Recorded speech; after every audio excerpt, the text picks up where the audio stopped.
जय हिंद साथियों। आज के इस वीडियो में हम हिंदी साहित्य के प्रमुख रचनाओं पर बात करेंगे, ठीक है। और ये हिंदी साहित्य की रचनाओं का पार्ट फर्स्ट होने वाला है, क्योंकि बहुत सारी रचनाएं हैं। हिंदी अगर परीक्षा में आती है तो समझ लेना रचना तो मिलनी है, और रचना मिलेगी तो यहीं से मिलेगी। चलो, सबसे पहले हम बात करेंगे कबीर दास की, ठीक है। आपके पहले राइटर कौन है? उनका नाम है कबीर दास, ठीक है। कबीर दास जी के रचनाओं पर बात करेंगे तो बेटा इनकी 3 रचनाएं मिलती हैं आपको। एक तो आपको मिलेगी साखी, ठीक है। दूसरी रचना इनकी मिलेगी सबद, और तीसरी रचना इनकी मिलेगी रामायणी, ठीक है। 3 रचना देखने को मिलेंगी। जब इन तीनों रचनाओं को मिला करके एक संग्रह तैयार कर दिया जाएगा, मतलब इनको मिला करके एक जगह रख दिया जाएगा, संग्रह बनाया जाएगा, तो उसका नाम क्या हो जाएगा? उसका नाम जो है बीजक दिया जाता है, ठीक है। तो इस तरीके से ये हमारे जो है कबीर दास जी की रचनाएं हैं, साखी सबद रामायणी, और तीनों का संग्रह क्या कहलाता है? बीजक कहलाता है। ये बात बिल्कुल यहाँ पर क्लियर हो गई, कोई डाउट नहीं होगा। चलिए अब हम बात करते हैं सूरदास जी की रचनाओं पर, ठीक है। अब अगले राइटर कौन है हमारे? अगले हैं सूरदास, ठीक। सूरदास जी की रचनाओं पर अब हम बात करते हैं। बेटा इनकी रचना में आपको सूर सागर भी मिलेगा, ठीक है। सूर सारावली मिलेगा, साहित्य लहरी मिलेगा। मतलब इनकी रचना में एक तो आपको सूर सागर मिलेगी, ठीक है, सूर सागर हो गया। दूसरी रचना है इनकी साहित्य लहरी मिलेगी, ठीक है, साहित्य लहरी इनकी रचना है। ओके, मतलब सूर सागर हो गया, साहित्य लहरी हो गया, सूर सारावली हो गया, ठीक है। सूर सारावली, ये सब की सब रचनाएं किसकी हैं? तो मेरे प्यारे बच्चों, ये सूरदास जी की रचनाएं हैं, जो अक्सर आपकी परीक्षा में पूछी जाती हैं, ठीक है। चलिए अब हम तुलसीदास की रचनाओं पर चलते हैं। तुलसीदास जी की रचनाओं पर बहुत महत्वपूर्ण है, परीक्षा में पूछा जाता है, ठीक है। तो अब बात कर लेते हैं तुलसीदास की, ठीक है। हाँ, ये आ गए आपके तुलसीदास, ठीक। चलो बच्चों, तुलसीदास की रचनाओं पर बात करते हैं। तो बेटा इनकी बहुत सारी रचनाएं हैं जो अक्सर परीक्षा में आती है। रामचरितमानस से आप परिचित हो, ठीक है। पहली रचना कौन है? रामचरितमानस। रामचरितमानस बहुत ज्यादा परीक्षा में आपके पूछी जाती है। मोस्ट इंपॉर्टेंट रचना है इनकी, मोस्ट इंपॉर्टेंट रचना है रामचरितमानस। अन्य रचनाओं में अगर बात करोगे तो गीतावली भी आपको देखने को मिलेगा, ठीक है। गीतावली भी मिलेगा, दोहावली मिलेगा, ठीक है, दोहावली, ठीक। दोहावली रचना भी आपको देखने को मिलेगी, ठीक है। मतलब गीतावली भी मिलेगा, दोहावली भी मिलेगा। कवितावली भी बहुत पूछी जाती है, ठीक है। कौन सी पूछी जाती है बच्चों? कवितावली रचना भी आपसे परीक्षा में पूछी जा सकती है, तो थोड़ा दिमाग में रखिएगा। रामाज्ञा प्रश्नावली बहुत इंपॉर्टेंट है, रामाज्ञा प्रश्नावली, ठीक है। रामाज्ञा प्रश्नावली इनकी रचना बहुत महत्वपूर्ण है, और ये जो है तुलसीदास का एकमात्र ज्योतिष ग्रंथ है, ठीक है। कैसा ग्रंथ है? ज्योतिष ग्रंथ है। मतलब ये जो ग्रंथ है ना, वो बेटा रामाज्ञा प्रश्नावली एक क्या है? ज्योतिष ग्रंथ है, ठीक है। ज्योतिष ग्रंथ है, इसलिए महत्वपूर्ण और अधिक हो जाता है। विनय पत्रिका भी बहुत पूछी जाती है। क्या नाम है? विनय पत्रिका। ये रचना भी बहुत महत्वपूर्ण है, बहुत परीक्षा में विनय पत्रिका भी, रामाज्ञा प्रश्नावली भी पूछी जाती है।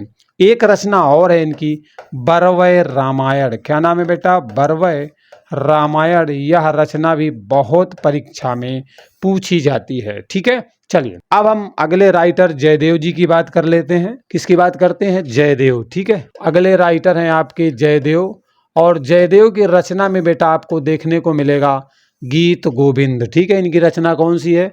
उसका नाम है गीत गोविंद, ठीक। क्या नाम है बेटा रचना का? गीत गोविंद, ठीक है। गीत गोविंद इनकी रचना का नाम है। किसकी रचना का? तो बेटा जयदेव की रचना का नाम गीत गोविंद है, ठीक है।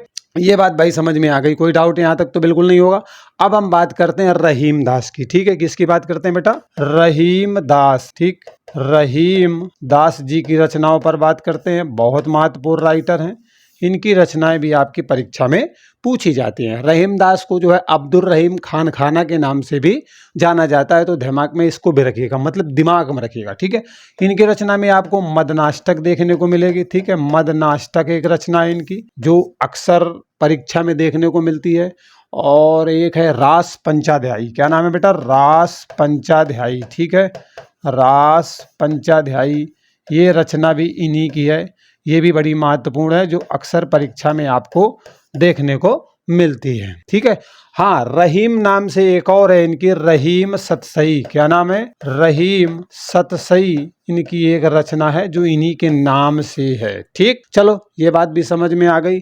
अब हम आगे चलते हैं और रसखान जी की बात करते हैं। किसकी बात करते हैं? रसखान। ठीक है, रसखान जी की बात करते हैं, इनकी रचना पर बात करते हैं। बेटा अगर रसखान जी की बात करोगे ना तो इनकी रचनाओं में आपको प्रेम वाटिका देखने को मिलेगी। इनकी रचना कौन सी है? तो एक रचना का नाम है प्रेम वाटिका। ठीक है, एक रचना का नाम क्या है बेटा? प्रेम वाटिका है। और एक रचना है इनकी अष्टयाम। हाँ, एक कौन सी है? अष्टयाम है। ठीक है, अष्टयाम एक रचना इनकी है। और एक रचना और है गीत काव्य। यस यस यस, गीत काव्य। ठीक है, अगली रचना कौन सी है? गीत काव्य। तो ये तीनों की तीनों रचनाएं महत्वपूर्ण हैं, आपके रसखान जी की हैं। अब हम अगर बात करें मलिक मोहम्मद जायसी की, इनकी रचनाएं बहुत पूछी जाती हैं। ठीक है, मलिक मोहम्मद जायसी। ठीक है, मलिक मोहम्मद जायसी की अगर रचनाओं की हम बात करेंगे तो इसमें से आपको पद्मावत देखने को मिलेगी, बहुत पूछी जाती है। पद्मावत, अखरावत। रचना का नाम क्या है? पद्मावत। ठीक है, पद्मावत रचना का नाम है। दूसरी रचना इनकी पूछी जाती है अखरावट। रचना का नाम क्या है? अखरावट है। और तीसरी है रचना आखिरी कलाम। क्या है बेटा? आखिरी कलाम तीसरी रचना है इनकी। ठीक है, बड़ी महत्वपूर्ण है, थोड़ा सा ध्यान से समझिएगा। ठीक है, इसके बाद हम आगे बात करेंगे अगले राइटर की। अच्छा, ये समझ में आएगी नहीं? पद्मावत बहुत पूछी जाती है, थोड़ा दिमाग में इसको रखिएगा। ठीक है, चलिए अब हम बात करते हैं केशव दास की रचनाओं की। ठीक है, अगली रचना किसकी है बेटा? केशव दास। ठीक, केशव दास जी की रचना पर हम बात कर लेते हैं यहाँ पर। तो बेटा केशव दास की रचना में आपको रामचंद्रिका देखने को मिलेगी, कवि प्रिया भी मिलेगी। मतलब एक रचना इनकी कौन सी है? रामचंद्रिका है। ठीक है, दूसरी रचना कौन सी है बेटा? दूसरी रचना का नाम है कवि प्रिया है। दूसरी रचना कौन सा है? कवि प्रिया। मतलब रामचंद्रिका भी इनकी रचना है, कवि प्रिया भी है, और एक रसिक, रसिक करके, हाँ रसिक प्रिया है। ठीक है, क्या नाम है? रसिक प्रिया। ठीक, रसिक प्रिया। ये तीनों रचनाएं हमारे जो है केशव दास की हैं, अक्सर परीक्षा में पूछी जाती हैं। और एक रचना इनकी और भी है विज्ञान गीत। क्या नाम है बेटा? विज्ञान गीत। ठीक है, एक रचना और है, उसका नाम है विज्ञान गीत। ठीक है, अगली रचना कौन सी है? उसका नाम है विज्ञान गीत। तो बिल्कुल समझ में आ गया होगा। चलिए अब यहाँ पर हम बात कर लेते हैं अग्रदास जी की। ठीक है, अग्रदास जी की रचनाओं में से हम देखेंगे तो इनकी एक महत्वपूर्ण रचना है जो मोस्टली परीक्षा में पूछी जाती है आपसे। ध्यान मंजरी बहुत पूछी जाती है, बाकी अष्टयाम भी है और 52 पदावली भी है। ठीक है, तो एक तो रचना इनकी कौन सी है? उसका नाम है ध्यान मंजरी। ध्यान मंजरी इनकी रचना का नाम है। किसके? तो बेटा अग्रदास की रचना का। दूसरी अष्टयाम भी है। ठीक है, अष्टयाम एक रचना इनकी है। और एक है आपकी 52 पदावली। क्या नाम है बेटा? 52 पदावली इनकी रचना का नाम है। ठीक है, 52 पदावली इनकी रचना का नाम है। तो ये प्रमुख रचनाएं हैं जो मोस्टली आपकी परीक्षा में पूछी जाती हैं। ठीक है, तो यहाँ तक बिल्कुल क्लियर होगा, कोई डाउट नहीं चल रहा होगा। अगर कोई संदेह है तो आप कमेंट करके बताएं, उस पर प्रॉपर हम डिस्कशन फिर से कर लेंगे। ठीक है, अब हम अशोक वाजपेयी की यहाँ पर बात कर लेते हैं। अशोक वाजपेयी। ठीक है, क्या नाम है? अशोक वाजपेयी। अशोक वाजपेयी की रचनाओं पर बात करते हैं तो इनकी रचना में से एक रचना आपको देखने को मिलेगी, एक पतंग है और अनंत में। ठीक है, एक पतंग इनकी रचना है और दूसरा है अनंत में। ठीक है, अनंत में ये रचना भी किसकी है? तो ये रचना भी बच्चों जो है अशोक वाजपेयी जी की रचनाओं में से एक है। ठीक है, ये बात भी समझ में आ गई। मीराबाई जी की चलो बात कर लेते हैं यहीं पर। तो बेटा मीराबाई। ठीक है, मीराबाई इनकी रचनाओं पर बात करते हैं, पूछी जाती है। मीराबाई जी की रचनाओं में एक तो आपको राग गोविंद देखने को मिलेगा। राग गोविंद एक रचना है। क्या नाम है? राग गोविंद रचना है। और एक रचना है इनकी मलार राग, मल्हार है ना, मल्हार राग एक रचना ये भी है। ठीक है, मल्हार राग ये रचना भी है किसकी? बेटा मीराबाई जी की रचनाएं हैं। ओके, यहाँ तक कोई डाउट नहीं होगा, बढ़िया ठीक ठाक चल रहा होगा। चलिए आगे बढ़ जाते हैं। अब हम बात करते हैं श्रद्धा राम फुल्लौरी की। क्या नाम है? ध्यान से देखिएगा, श्रद्धा राम फुल्लौरी। ठीक है, फुल्लौरी श्रद्धा राम फुल्लवरी की रचनाओं में हम बात करेंगे। फुल्लव है, फा से फल है, ठीक है, फुल्लवरी। तो श्रद्धा राम फुल्लवरी की रचनाओं में से आपको मिलेगी भाग्यवती रचना, बहुत पूछी जाती है। क्या पूछी जाती है? भाग्यवती। इनकी रचना बहुत पॉपुलर है, पूछी जाती है। और इसकी विशेषता क्या है? तो बेटा हिंदी का प्रथम उपन्यास माना जाता है, ठीक है, हिंदी का प्रथम उपन्यास माना जाता है, ठीक है, हिंदी का प्रथम उपन्यास माना जाता है, इसलिए ये महत्वपूर्ण आपकी भाग्यवती हो जाती है। ठीक, चलिए अब नरपत नाल्य की बात कर लेते हैं। नरपत नाल्य, ठीक है, इनकी रचना पर बात करते हैं। तो बेटा नरपत नाल्य की जो रचना है वो आपको मिलेगी बीसल देव रासो, बहुत पूछी जाती है। बीसल देव रासो, क्या नाम है? बीसल देव रासो, ठीक है, बीसल देव रासो इनकी प्रमुख रचनाओं में से एक है, नरपत नाल्य जी की रचनाओं में। ठीक है, कोई दिक्कत है यहाँ तक? अगर अमीर खुसरो की बात करेंगे, ठीक है, अमीर खुसरो की, अच्छा यहीं पे देख लो, अमीर ओके, अमीर खुसरो, ठीक है, अमीर खुसरो की जी की रचना पर बात करते हैं। तो इनकी बेटा एक रचना बहुत पॉपुलर है, नूह सिपहर नाम है। क्या नाम है? नूह सिपहर, ये रचना का नाम है, बड़ी इंपॉर्टेंट है। इसमें क्या है ना कि जो भारतीय बोलियां हैं उनका वर्णन दिया गया है। इसमें जो है भारतीय बोलियों का वर्णन दिया गया है, ठीक है, भारतीय बोलियों का वर्णन देखने को मिलेगा। किसमें? अच्छा ओके, वर्णन, ठीक, इस तरीके से देखने को मिलेगा। नूह सिपहर रचना किसकी है?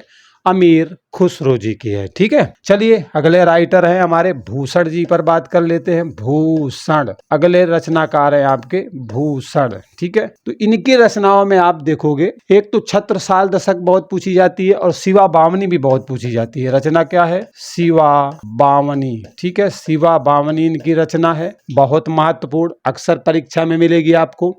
इसके बाद छत्रसाल दशक, अच्छा बताया था मैंने, ठीक है, छत्रसाल दशक, ठीक है, छत्रसाल दशक, ठीक है, छत्रसाल दशक, ये रचना भी हमारे भूषण जी की है, जो अक्सर परीक्षा में आपसे पूछी जाती है, तो थोड़ा इसे भी दिमाग में रखिएगा।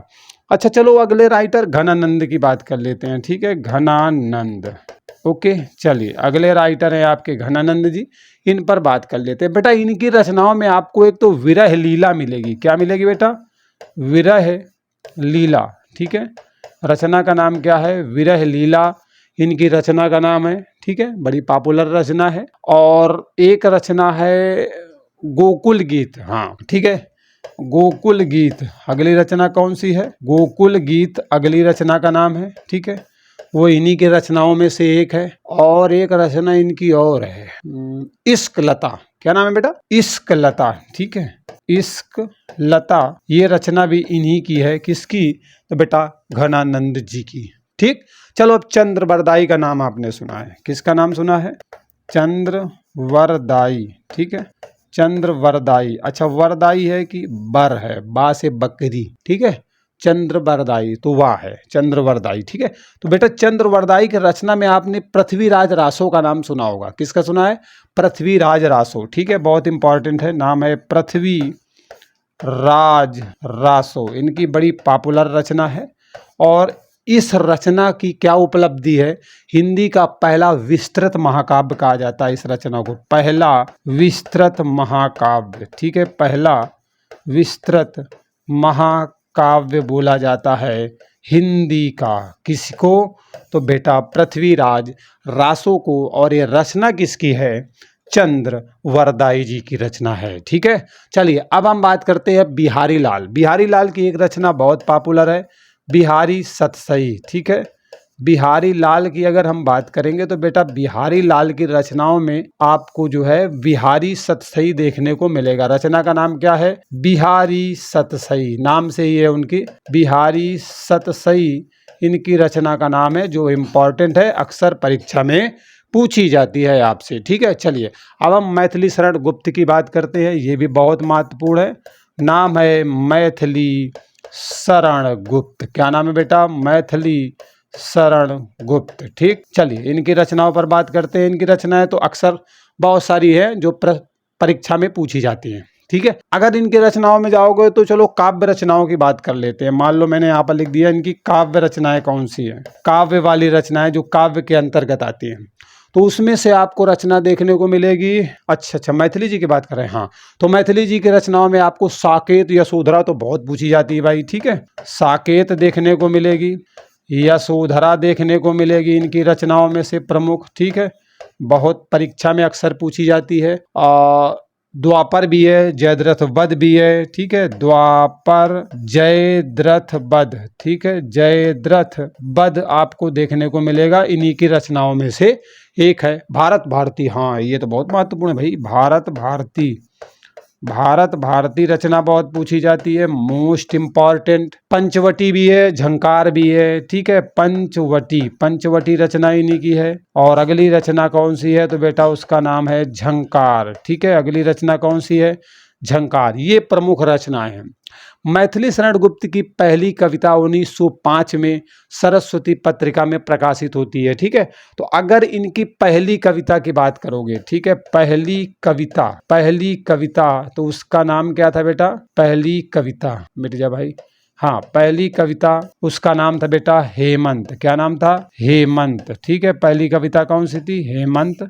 और ये सरस्वती पत्रिका में प्रकाशित हुई थी। ठीक है, सरस्वती पत्रिका में इसका प्रकाशन हुआ था। ठीक, पत्रिका में प्रकाशन हुआ था 1905 में। ठीक, चलो ये बात भी भैया यहाँ पर जान लो। मैथिली शरण गुप्त के जो साकेत है ना उसमें 12 सर्ग हैं। ये जो साकेत है इसमें बेटा 12 सर्ग देखने को मिलते हैं, 12 सर्गों में बटा हुआ है आपका साकेत। किसका है, मैथिली शरण गुप्त जी का है। ठीक, चलो अब हम आगे बात करते हैं अयोध्या सिंह उपाध्याय हरिऔध की। ठीक है, नाम क्या है, अयोध्या सिंह उपाध्याय हरिऔध, अयोध्या सिंह उपाध्याय। ठीक है, अयोध्या सिंह उपाध्याय हरिऔध की बात करते हैं। ठीक है, हरिऔध, इनकी रचनाओं पर बात करते हैं। अयोध्या सिंह उपाध्याय हरिऔध की रचनाओं पर बेटा इनका महाकाव्य बहुत पूछा जाता है। ठीक है, तो सबसे पहले तो महाकाव्य की बात करते हैं।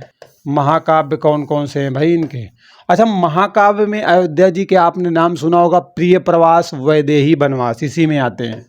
मतलब एक तो आपका प्रिय प्रवास है, ठीक है, प्रिय प्रवास है, और दूसरा है वैदेही वनवास। कौन सा है, वैदेही वनवास। ठीक है, ये क्या है, तो ये दोनों को दोनों बच्चों महाकाव्य है अयोध्या सिंह उपाध्याय हरिऔध की। अगर काव्य संग्रह की बात करोगे कि इन्होंने काव्य में क्या क्या लिखा है, तो काव्य में क्या क्या इन्होंने संग्रह किया है, तो उस पर भी बात कर लो भाई यहीं पर। ठीक है, तो काव्य में आपको जो है देखने को मिलेगा कल्पलता, पारिजात, रस कलश। ठीक, तो लिख देता हूँ, एक तो आपको पारिजात देखने को मिलेगा। ठीक है, अगली आपकी जो है कल्पलता देखने को मिलेगी। ये बेटा इसी में आती हैं, आपकी किस में आती हैं, काव्य संग्रह के अंतर्गत आती हैं। ठीक है, चोखे चौपदे भी है, रस कलश, कल्पलता है, अच्छा रस कलश भी ले लो। ठीक है, रस कलश, ठीक है, रस कलश है, चोखे चौपदे है ना, चुभते चौपदे है, ये सब इसी रचनाओं में से आती हैं। उपन्यास पूछा जाता है अक्सर परीक्षा में, उपन्यास। और बेटा ये जो उपन्यास है ना ये कौन सा है, इसे आप देखेंगे, नाम है अधखिला फूल। क्या नाम है, अधखिला फूल। ठीक है, अधखिला फूल ये उपन्यास है। और दूसरा है ठेठ हिंदी का ठाठ, ठेठ हिंदी का ठाठ। ठीक है, ठेठ हिंदी का ठाठ जो है ये भी इनका क्या है, उपन्यास है। Most important, too much important है, समझ लेना, बहुत परीक्षा में पूछे जाते हैं। अब हम बात करते हैं भारतेंदु हरिश्चंद्र जी की। ठीक है, किसकी बात करते हैं बेटा, भारतेंदु हरिश्चंद्र। ठीक, भारतेंदु हरिश्चंद्र, एक पूरा काले बना दिया गया है। ठीक है, इनके नाम का भारतेंदु हरिश्चंद्र, बहुत सारी रचनाएं हैं। तो अगर इनके नाटक में आप देखोगे, ठीक है, नाटक में अगर बात करोगे, नाटक में तो इनके नाटक में आपको जो है कर्पूर मंजरी का नाम सुना है कि नहीं सुना है, वो इसी में आता है। ठीक है, नाटक में से आपको जो है कर्पूर मंजरी देखने को मिलेगा। ठीक है, कर्पूर मंजरी इनका एक नाटक है, बहुत परीक्षा में पूछा जाता है। भारत जननी भी है, भारत दुर्दशा भी है। ठीक है, तो आपको भारत जननी देखने को मिलेगी, भारत जननी है। इसके बाद आपको भारत दुर्दशा देखने को मिलेगी। ठीक है, भारत दुर्दशा आपको देखने को मिलेगी। ये रचना भी इन्हीं की है, बहुत इंपॉर्टेंट है। अंधेर नगरी चौपट राजा वाला बहुत पूछा जाता है, अंधेर नगरी भी इन्हीं की है, ठीक है। अंधेर नगरी ये रचना भी इन्हीं की है, किसकी? नाटक में आता है भारतेंदु हरिश्चंद्र के। रत्नावली, हाँ रत्नावली एक्चुअली इंपॉर्टेंट इसलिए हो जाता है ना, रत्नावली अधूरा नाटक है। कैसा है बेटा? अधूरा नाटक, ठीक है, अधूरा नाटक है इसलिए ज़्यादा इंपॉर्टेंट हो जाता है, क्योंकि आजकल एग्जामिनर को तो जानते हो कैसे घुमा के पूछता है। वैदिकी हिंसा, हिंसा ना बहुत पूछा जाता है, क्या नाम है? वैदिकी हिंसा, हिंसा ना भवति, वैदिकी हिंसा, हिंसा ना भवति, ठीक है, हिंसा ना भवति, ठीक। ये जो है प्रमुख इनके क्या है? नाटक में से एक है, प्रमुख नाटकों में से एक है, ठीक। बहुत पूछे जाते हैं। अब अगर इनके निबंध में चलो तो अब थोड़ा मैं आगे ले चलता हूं क्योंकि स्पेस कम पड़ रहा है। तो भारतेंदु जी के हम निबंध पर बात करेंगे, ठीक है। तो अगर इनके निबंध पर बात करो, भारतेंदु जी के हैं, ठीक है, निबंध पर, तो बेटा भारतेंदु हरिश्चंद्र के निबंध में भारत वर्षोन्नति कैसे हो सकती है बहुत पूछा जाता है, ठीक है। भारत वर्षोन्नति कैसे हो सकती है, भारत वर्षोन्नति कैसे हो सकती है, ठीक है। भारत वर्षोन्नति कैसे हो सकती है, ये बहुत पूछा जाता है, अक्सर परीक्षा में मिलता है। ये क्या है? एक निबंध है। कश्मीर कुसुम भी है, नीचे लिख देता हूं, कश्मीर कुसुम, क्या नाम है? कश्मीर कुसुम, ठीक है।